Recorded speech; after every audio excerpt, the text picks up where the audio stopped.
नमस्कार साथीहरू, स्वागत छ तपाईहरूलाई आचार्य अफिसियल च्यानलमा। पर्खाइको अन्त्य भएको छ, जसरी हामी चाहन्थ्यौं, बालवीर छ अब उस्तै रूपमै फर्किँदैछ। हो, यहाँसम्म कि बालवीर टर्न्सको कथा पनि पुनः फर्किँदै आएको छ, र यो समाचार आधिकारिक रूपमा पुष्टि भएको छ।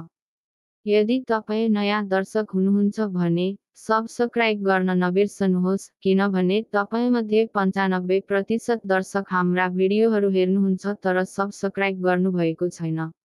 अब यो नै सब्स्क्राइब गर्ने उत्तम मौका हो।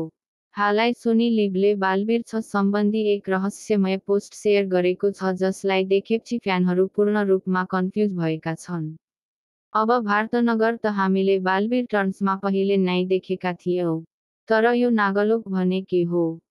यो प्रश्नको उत्तर हामी हाम्रो अर्को भिडियोमा विस्तारमा दिनेछौं। त्यसअघि सम्झनुहोस्, बालवीर टर्न्समा बालवीरको मृत्यु भएको थियो र उसले निकै सङ्घर्ष गरेको थियो। त्यो क्षणले सबै फ्यानहरूलाई गहिरो रूपमा छोएको थियो, र त्यसैले यो नयाँ पोस्ट एकदम रहस्यमय लागिरहेको छ। सायद यो नै बालवीरको पुनरागमनको सङ्केत हो। यो भिडियो केवल तपाईलाई सूचित गर्नका लागि हो कि बालवीर टर्न्सका फ्यानहरूका लागि अब ठूलो खुसीको खबर आउँदैछ।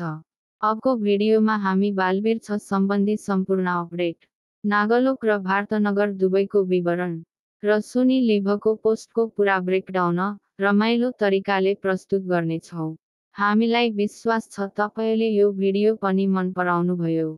भेटौँ अर्को रोचक र जानकारीमूलक भिडियोमा। त्यतिबेलासम्मका लागि बाइ।